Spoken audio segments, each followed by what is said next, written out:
Hey everybody, what's up?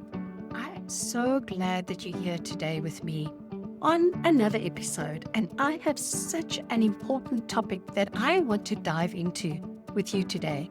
One that might make you a little uncomfortable at first, but I promise it's going to be life-changing if you stick with me.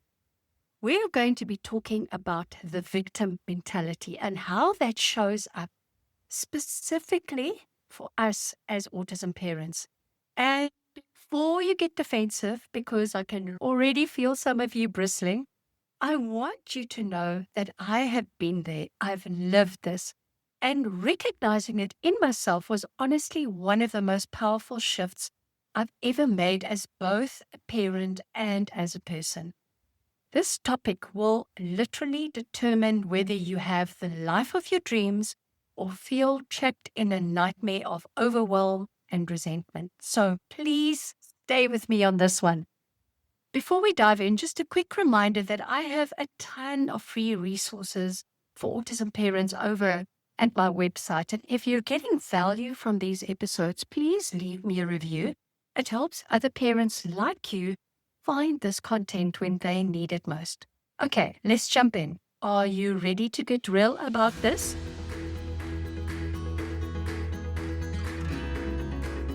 So first, let me be super clear about what victim mentality is and what it's not.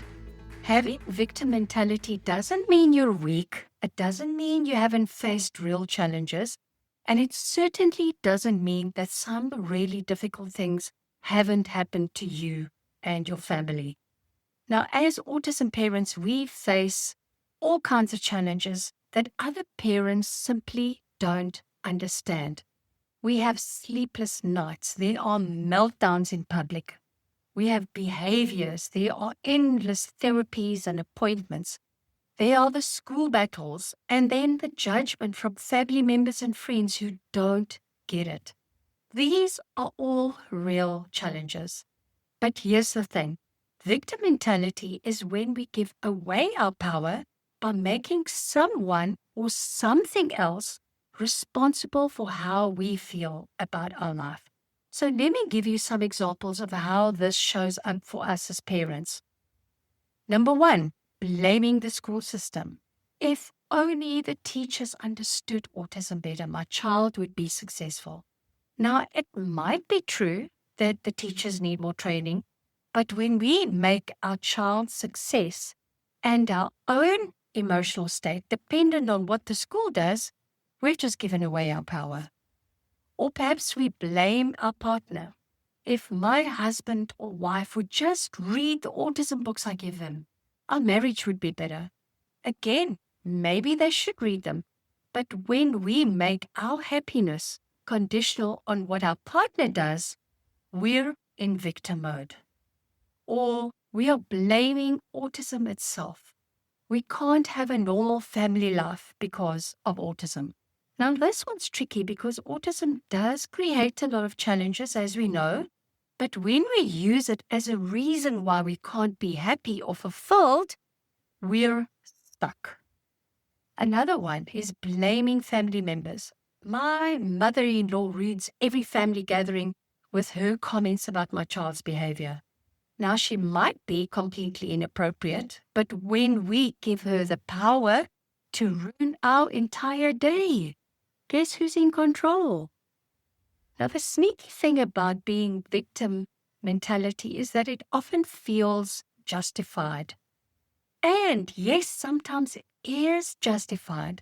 Sometimes people really are being unreasonable. They're being unhelpful or just even cruel. But being right doesn't make us powerful.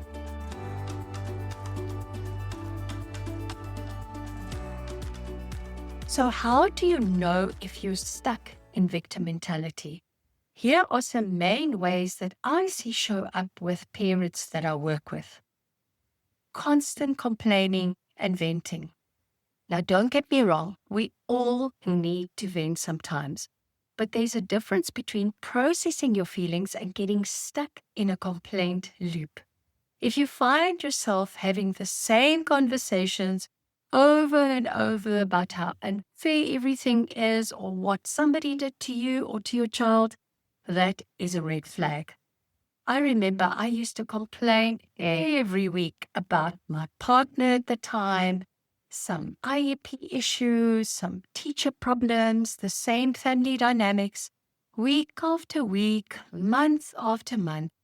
I wasn't looking for solutions. I was just looking for agreement from other people that my life was yuck and wasn't fair. Everything feels like it's happening to you. Now, this is huge because in victim mode, we interpret most situations as something being done to us personally. The teacher doesn't understand. The teacher doesn't return an email. She is dismissing my child. The family member who gets solicited advice isn't just trying to help in their misguided way. They're attacking my parenting. Or it shows up in hiding and not advocating. When we're in victim mode, we often feel too powerless to speak up for ourselves or even our kiddos. We might think, oh, what is the point? They never listen anyway. So we stop fighting for what our kids need. Or we could have a defensive reaction. Oh, and this one gets me every time. I can be so defensive. When someone suggests a different approach or questions something that I'm doing or we're doing, my immediate response is defensiveness. You don't understand what it's like. My situation is different. It's easy for you to say, I've been doing all of this stuff while I'm sick. And you know what? Maybe they don't understand, and maybe your situation is different. But that defensiveness, that's victim mentality talking.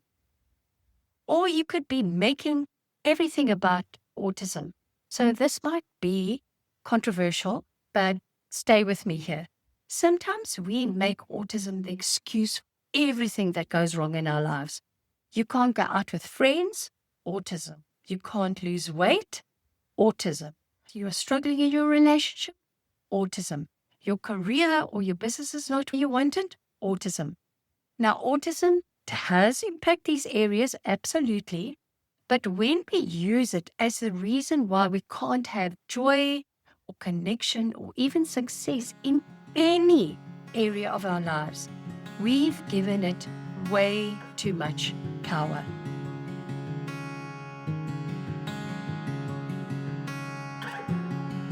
Now, here's why this matters so much. When we're stuck in victim mentality, we're not just hurting ourselves. We're actually modeling this for our children. And our kiddos are watching everything. When my son Max sees me constantly complaining about his school, or what is he learning about advocating for himself? When he sees me blame everyone else for our family struggles, what is he learning about taking responsibility? But beyond that, victim mentality keeps us stuck. It keeps us from taking the actions that could actually improve our situations. So instead of researching new things, we complain that nothing works. Instead of having difficult conversations with family members, we just vent about them to other people. Instead of learning new strategies, we focus on how unfair everything is. And here is a brutal truth. When we're in victim mode, we often become people that others want to avoid. Just think about it. Do you enjoy being around someone who's constantly complaining about the same problem, but then never takes action to solve them? Neither do other people. This is especially dangerous for us because we need support. We need people in our corner. But victim mentality pushes people away when we need them the most.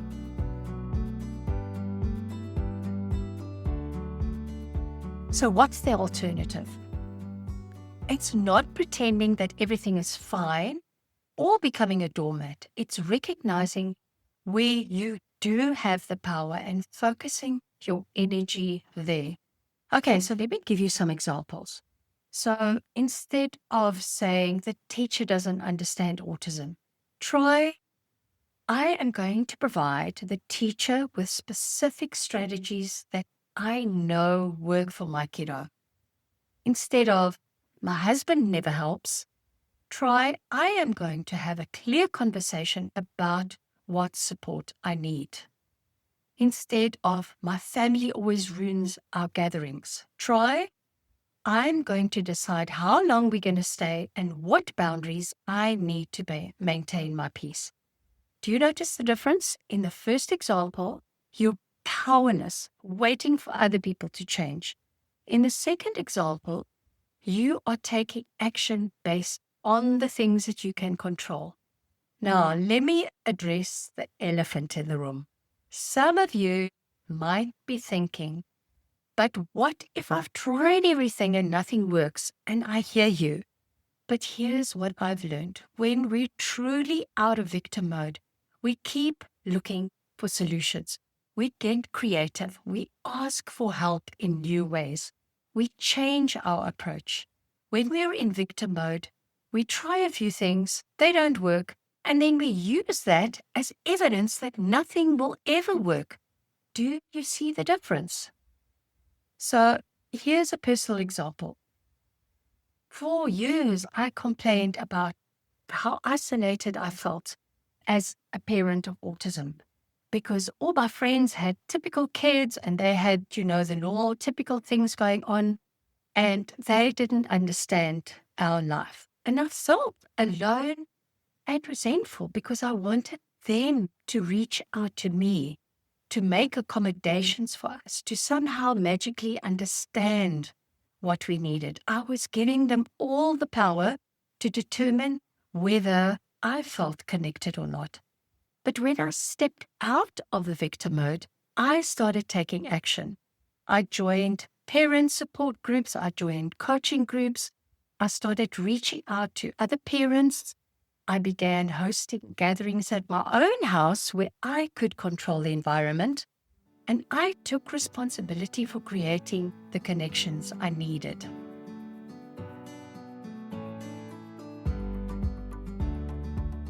Now, I want to make sure we don't confuse stepping out of victim mentality with being emotionally closed off, because there's a huge difference between victim mentality and healthy vulnerability. Vulnerability is saying, this is really hard for me right now, and I could use some support. Victim mentality is saying, this is really hard for me because of what everyone else is doing is wrong. Vulnerability is owning your feelings while taking responsibility for them. Victim mentality is making other people responsible for how you feel. Vulnerability creates connection. Victim mentality pushes people away. You can acknowledge that parenting a child with autism is challenging. You can admit when you're struggling. You can ask for help. That's not victim mentality. That's being human. The difference is whether you're coming from a place of power or powerlessness.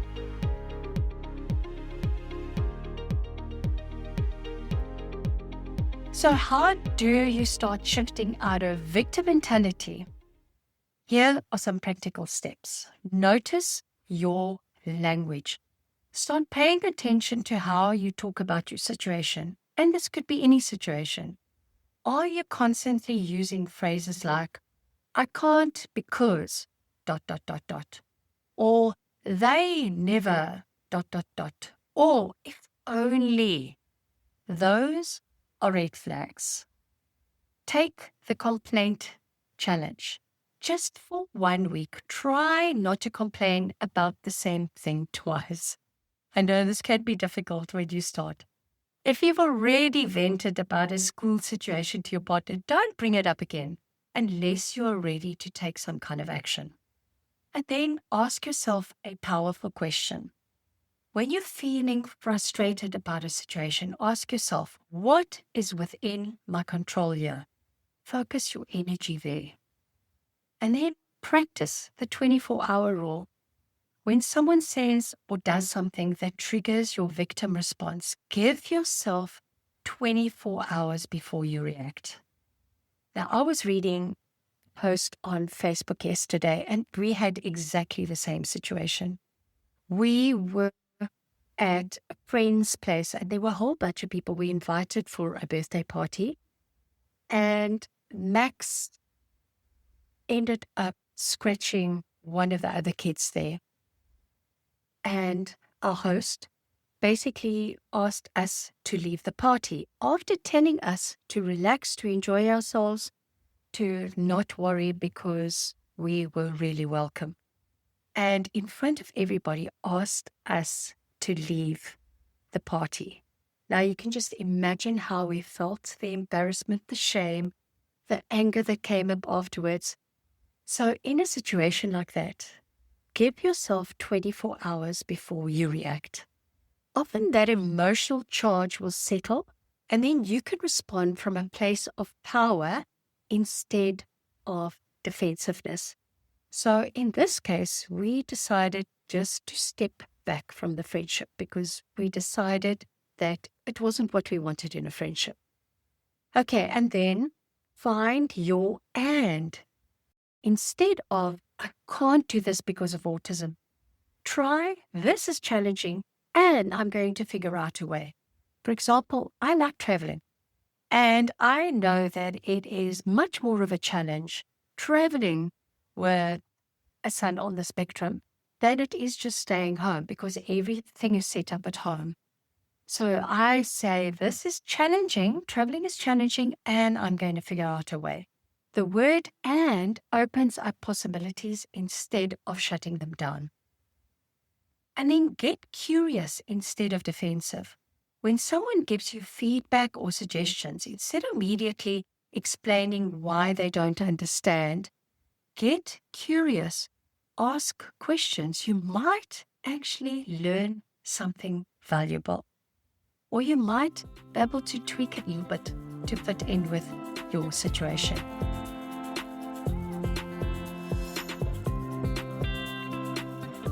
Listen, I know this isn't easy to hear. I know some of you might be feeling defensive right now, thinking about all the legitimate reasons that you've got to feel like a victim. And you might have those reasons. I'm not dismissing your struggles, but I am asking you to consider this. Do you want to be right, or do you want to be powerful? Do you want to spend your energy proving how unfair everything is, or do you want to spend it creating the life that you and your kiddo deserve? The choice is always yours, and that's actually the good news. It means that you have more control than you think. Your child is watching you navigate these challenges. What do you want to teach them about resilience, about taking responsibility, about creating change in their lives? You have the power to model something incredible for them. You have the power to show them that even when life is hard, even when people don't understand, even when systems fail us, we still get to choose how we respond. That's not being a victim. That's being a warrior. All right, that's what I have for you today. If this resonates with you, please share it with another autism parent who might need to hear this.